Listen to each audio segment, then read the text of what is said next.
आदरणीय दर्शक महानुभाव नमस्कार। तपाईँ हुनुहुन्छ ध्रुव सत्य खबरमा। म अनिल कुमार तिवारी।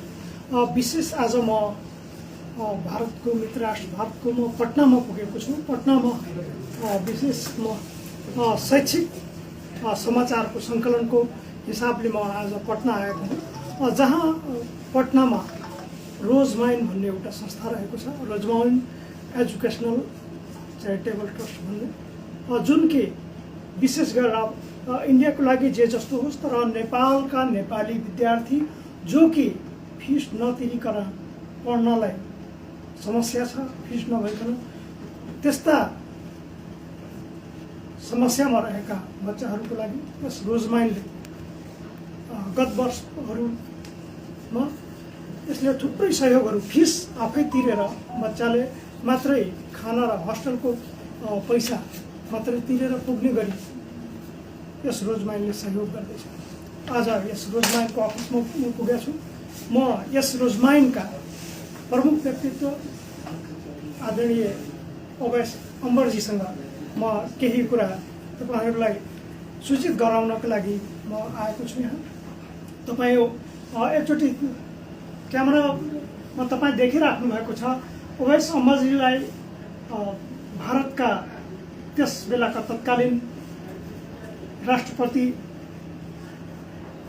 एपीजे अब्दुल कलाम मान्यजी, सम्मानीय हाम्रो नेपालका राष्ट्रपति तत्कालीन विद्यादेवी भण्डारी जस्तो व्यक्तित्वबाट आफै एवार्ड पाउनु भएको रहेछ। म यहाँलाई हार्दिक स्वागत गर्छु। स्वागत है आपको। सबसे पहले तो नमस्कार नेपाल के सारे वासियों के लिए, नेपाल के अभिभावकों को मेरा नमस्ते। नेपाल से ये रिश्ता हम लोगों का जो मुल्क के साथ है, पड़ोसी होने का हक अदा करने का है। नेपाल में बहुत दिनों से रोजमाइन एजुकेशनल एंड चैरिटेबल ट्रस्ट काम कर रहा है। हम लोग लगातार अपनी मुहिम में कामयाब हुए हैं, जिसको वहाँ की राष्ट्रपति विद्यादेवी भंडारी जी ने भी सराहा, और हजारों की तादाद में हर साल नेपाल से बच्चे इंडिया पढ़ने आते हैं। रोजमाइन के जरिए वो डिफरेंट राज्यों में पढ़ने जाते हैं।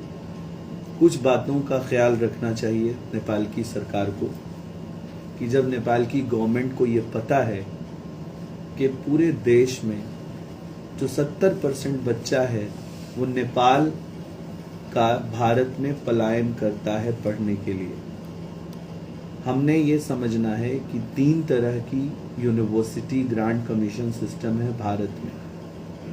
जो सबसे बेहतर यूनिवर्सिटी ग्रांट कमीशन सिस्टम है भारत का, उसका नाम है केंद्र सरकार और राज्य सरकार। और जो तीसरी यूनिवर्सिटी ग्रांट कमीशन है वो है प्राइवेट और डीम्ड यूनिवर्सिटी का मकड़ जाल, जो प्राइवेट एजुकेशन के रूप में, व्यापार के रूप में परोसा गया।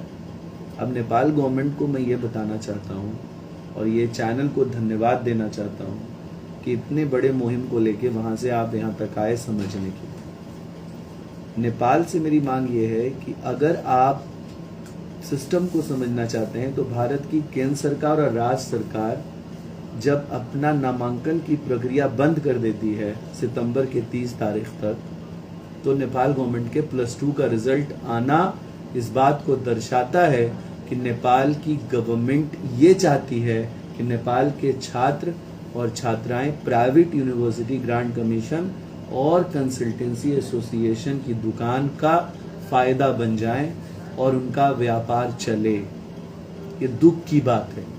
जब सरकार को सब कुछ पता है तो सरकार को ऐसा नहीं करना चाहिए। उसका रिजल्ट निकालते समय ये ध्यान रखना चाहिए कि इससे भारत में पढ़ने की ख्वाहिश रखने वाले छात्र आ सकें और पढ़ सकें। तो उसको रिजल्ट निकालना पड़ेगा 15 अगस्त से लेकर 15 सितंबर तक, ताकि बच्चा आपका हिंदुस्तान में आके पढ़ सके। ये मेरी पहली मांग है। दूसरा, एक नॉलेज देना है कि पूरे नेपाल का कोई भी छात्र हिंदुस्तान में अगर आकर पढ़ता है, उसको भारत के बच्चे इतनी फीस ही देनी है। लेकिन वहां शिक्षा माफिया का क्या कर रहे हैं? वो कर रहे हैं कि जो भारत का बच्चा है वो 1 लाख फीस दे रहा है और जो नेपाल का बच्चा उसी कॉलेज में 1.5 लाख फीस दे रहा है। ऐसा कोई नियम सरकार के हमारे भारत सरकार के केंद्र के थ्रू अप्रूव्ड किसी भी एफिलिएशन बॉडी के साथ नहीं है। मान लीजिए इंजीनियरिंग कर रहे हैं, AICTE ने ये कहा है कि जो मेरा नेपाल का कैंडिडेट है उसका फीस स्ट्रक्चर और भारत का फीस स्ट्रक्चर एक ही रहे। मेरे साथ एक 15-20 साल एकेडमिक को संभाल रहे डायरेक्टर साहब हैं जो खुद नेपाल कैंडिडेट को पढ़ा रहे हैं, ग्लोबल ग्रुप ऑफ इंस्टीट्यूशन के मालिक हैं, उनके साथ काम कर रहे हैं और खुद ये डायरेक्टर है वहाँ पे। इनके सामने मैं ये बात कर रहा हूँ, इनसे भी आप पूछ सकते हैं कि ये प्रक्रिया AICTE के सारे इंस्टीट्यूशंस में एक जैसी है। जो नेपाल के छात्र हैं उनके लिए भी एक जैसी है और भारत के लिए भी एक जैसी है। लेकिन वहाँ के लोग इस बात को समझ रहे हैं कि अगर भारत आके बच्चा पढ़ेगा तो नेपाली चूंकि NRI हो गया इसलिए उसको फीस ज्यादा देनी पड़ेगी। ये सिर्फ र्यूमर है। अब दूसरा बात, जो TU की इक्विवेलेंसी का मामला है, जो तीसरे पॉइंट पे अगर हम लोग आएंगे, वो एक हवा बनाई जा रही है कि अगर आप रोजमाइन से पढ़ने जाएंगे तो TU की इक्विवेलेंसी नहीं मिलेगी। अरे भाई साहब, आप वाली इक्विवेलेंसी का प्रॉब्लम हो सकता है, हमारी वाली का इसलिए नहीं होगा कि हम राज्य सरकार और केंद्र सरकार में एडमिशन दे रहे हैं। आपका TU का इक्विवेलेंसी का मैटर इसलिए है क्योंकि आप प्राइवेट में दे रहे हैं। तो प्राइवेट यूनिवर्सिटी को कहीं कहीं TU ने इक्विवेलेंट किया, कहीं कहीं नहीं किया। मैं नाम नहीं लेना चाहता, पर ऐसी कई देश की, हमारे भारत की यूनिवर्सिटी नेपाल में जाके बच्चे को खूब ठग रही है, जो पिछले साल बनी है, 2 साल पहले बनी है, उनका TU चेक कराइए। हमारे भारत के उत्तर प्रदेश राज्य की एक TU का TU कौन चेक करेगा? इसकी डिग्री नासा तक वैलिड है, अमेरिका में वैलिड है। हमारे जितने भी राज्य सरकारों की डिग्री, MDU हरियाणा की, कुरुक्षेत्र यूनिवर्सिटी हरियाणा की, अन्ना इंस्टीट्यूट तमिलनाडु की, विश्वरैया इंस्टीट्यूट कर्नाटका की, और पंजाब की पंजाब टेक्निकल इंस्टीट्यूट, बाबा फरीद मेडिकल इंस्टीट्यूशंस के लिए एफिलिएशन एक बहुत बड़ी बॉडी है। कौन इसका चेक करेगा TU? ये दुनिया में जानने वाली यूनिवर्सिटीज हैं देश की। तो मेरा आपसे ये कहना है कि किसी भी तरह के भ्रम में मत आइए, जाल में मत पड़िए। आप बेफिक्र होकर भारत आइए, 500 रुपए का बस पकड़ के, 1 रुपया भी बिना कंसल्टेंसी, बिना कॉलेज ट्यूशन फीस, बिना डोनेशन आपका नामांकन किया जाएगा। और आप कोई भी छात्र जो यहाँ से किसी तरह के सवालों से जुड़े हैं, उनके लिए हर तरह की वीडियो अभिभावक अपलोड कर रहा है, अभिभावक बता रहा है कि मैं पढ़ रहा हूँ। ये मेरा एक आपको राय। और कोई क्वेश्चन हो तो आप पूछ। मतलब जो नेपाल से हम लोग आ रहे हैं, उनके लिए आपका यहाँ पे एडमिशन का प्रक्रिया वगैरह क्या है? नेपाल के छात्र के एडमिशन की प्रक्रिया और भारत के रह रहे छात्रों के एडमिशन की प्रक्रिया में कोई फर्क नहीं है। 15% एडमिशन पर राज्य सरकारें डायरेक्ट एडमिशन का प्रावधान रखती हैं, वो कानूनी तौर से वैलिड है। उसमें हम लोग डायरेक्ट एडमिशन कर सकते हैं बच्चे का। 15% पूरे देश में सिर्फ हम लोग MBBS छोड़कर, चूंकि वो नीट के अंतर्गत आता है, और डॉक्टरेट डिग्री को छोड़कर सारे कोर्सेज में लगभग एग्रीकल्चर है, पैरामेडिकल नर्सिंग है, GNM है, ANM है, फार्मेसी है, BTech है, रेडियोलॉजी है, ऑप्टीमेट्री है, सारे कोर्सेज में लगभग 88 कोर्सेज में रोजमाई नामांकन करता है। सिर्फ 50% होना चाहिए बच्चे के पास, और खाने रहने की फीस होनी चाहिए। खाने रहने की फीस कितनी रखी गई है? कहीं कहीं 5,000 रुपया, कहीं कहीं 6,000 रुपया। अगर कोई बच्चा, हम बात करते हैं काठमांडू का है, वो विराटनगर में आके रहेगा तो भी उसका उतना ही खर्च करेगा। अगर कोई बच्चा विराटनगर का है, सप्तरी का है, वो काठमांडू चला जाए उतना ही खर्च लगेगा। हॉस्टल का खर्च पूरे दुनिया में 5 से 6,000, 6 से 7,000 हो सकता है, लेकिन हमारे भारत में 5 से 6,000 में आप कन्याकुमारी से कश्मीर तक में रह सकते हैं, उससे अलग कोई खर्च नहीं लगेगा। और फीस जो हम लोग आपको जीरो कर रहे हैं, उसके पीछे हम लोग कोई चाल नहीं है हमारी, कोई उसमें लालच नहीं है हमारा। आपके यहाँ पढ़ने से भारत में आप आ रहे हैं, भारत के कई ऐसे ट्रस्ट हैं, NGO हैं जो इस रिश्ते को गहरा करना चाहते हैं। हम लोग भी चाहते हैं कि हमारे पास जो सीटें 15% हैं, वो नेपाली कैंडिडेट को देके भारत और नेपाल के रिश्तों को मजबूत किया जाए। इसमें लोग एंगल निकाल रहे हैं कि इनका क्या फायदा है, उनका क्या फायदा है। भाई हमारा फायदा है, हमारा मुल्क आपके मुल्क के साथ कई चीजों में एक दूसरे के साथ संबंध में है। हमारा भारत का ग्रॉस इनरोलमेंट रेशियो बढ़ रहा है, हमारे ट्रस्ट की तरफ से हम लोग काम कर रहे हैं। और आप अगर आते हैं हमारे यहाँ पढ़ने के लिए, हमारी यूनिवर्सिटीज का नाम इंटरनेशनल यूनिवर्सिटीज के रूप में देखा जाता है, कलरफुल कैंपस हो जाता है, हर तरह के बच्चे का होने से हम उस कैंपस को इंटरनेशनल लेवल पे प्रेजेंट करने में सफल हो जाते हैं। हमारा भी फायदा है आपके आने से, लेकिन लोग नहीं चाहते हैं। दिल्ली बाजार में बैठे कंसल्टेंसी एसोसिएशन वाले हमें देख के गालियां देते हैं। क्यों?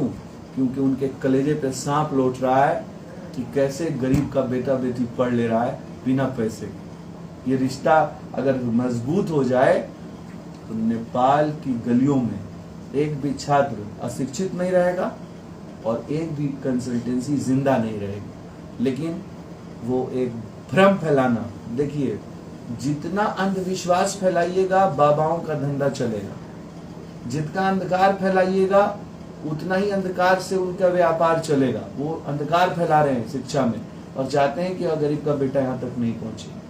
भ्रम में मत रहिए, यहाँ आइए। आप सब आज 50 लोग आए, सारे लोगों को मैंने काउंसलिंग की, सब लोगों ने क्वेश्चन आंसर किया, आप खुद उसमें मौजूद रहे, कहाँ कोई दिक्कत।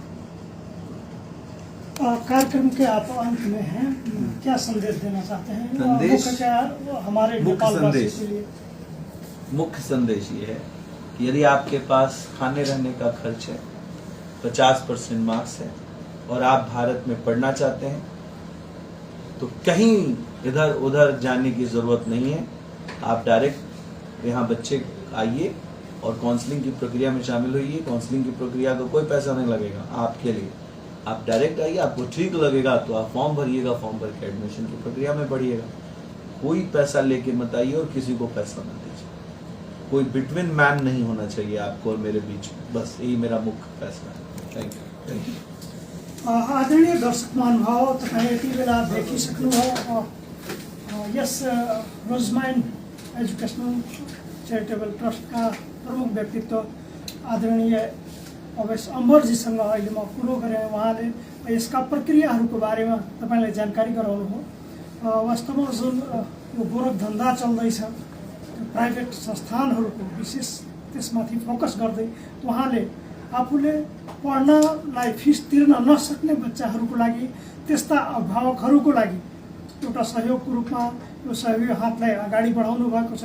यसै कार्यक्रमलाई सहयोगी हातसँगै जोड्दै म तपाईहरूले यदि यस कार्यक्रम मार्फत रोजमाइनमा आएर यदि तपाईँ आफ्नो बालबच्चाहरूलाई तपाईँका 10+2 पछिका शिक्षाहरू, चाहे इन्जिनियरिङको कोर्स होस् या केही मेडिकलका कोर्स पनि यसमा छन्, ती कोर्सहरूलाई यदि पढाउन चाहनुहुन्छ भने, एडमिसन गराउन चाहनुहुन्छ भने तपाईँको आफ्नो खाना खर्च र त्यो होस्टेल बस्ने खर्च मात्रै तिरिकन पुग्ने गरी यहाँ व्यवस्था रहेको छ। र त्यसको लागि तपाईँले रोजमाइनको roजमाइन.in भन्ने वेबसाइट छ, त्यस वेबसाइटमा जान सक्नुहुन्छ। या अवेश अम्बरजीको आफ्नै अवेश अम्बर फेसबुक पेज पनि छ, त्यसमा पनि जान सक्नुहुनेछ। अथवा मैले अब यसपछि रोजमाइनका केही भिडियोहरू पछि थप गर्नेछु, त्यसमा पनि मसँग पनि तपाईँ सोध्न सक्नुहुनेछ। या तपाईँ यसमा आउनलाई यो पटनाको ठ्याक्कै सेन्टरमै छ, तपाईँ आउन सक्नुहुन्छ यसको अफिस।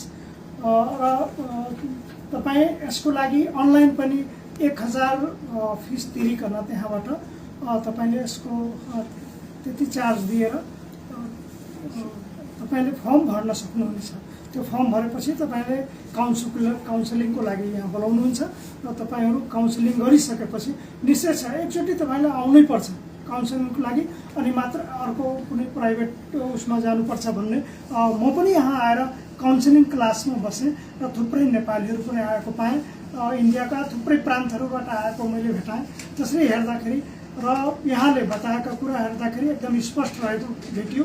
त्यो कारणले गर्दाखेरि म तपाईँहरूसँग रिक्वेस्ट गर्छु एकचोटि जरुर यो पटनाको रोजमाइन अफिसमा जरुर आउनुहोस् तपाईँहरू र आफ्ना बालबच्चाहरूलाई तपाईहरूको सानै पुँजी भए पनि तपाईहरूका दुखमर्कालाई सम्झेर रोजमाइलले तपाईहरूसँग सहयोगी हात अगाडि बढाएको छ।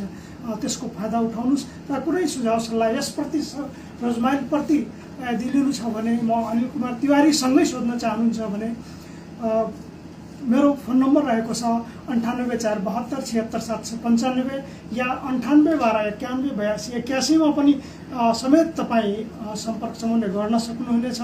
तपाईले यस भिडियोलाई फरवर्ड गरिदिनुहुनेछ, सेयर गरिदिनुहुनेछ, किनभने सम्पूर्ण नेपालीले यसलाई देखेर ती नेपाली जसका घरमा लालाबाला पढ्न चाहिरहेका छन्, भेडेन छन् तर पैसा छैन, उनीहरू अगाडि पढ्न चाहिरहेका छन्, यस्ता लालाबालाहरू अगाडि पढ्न पाउनेछन् भन्ने यसै उद्देश्यका साथ म यस हाम्रो मित्र राष्ट्र भारतको पटनामा पुगेको छु र यो भिडियो बनाउने मुख्य उद्देश्य पनि मेरो यही रहेको छ भन्दै यस कार्यक्रमलाई यही विराम दिन्छु। नमस्कार।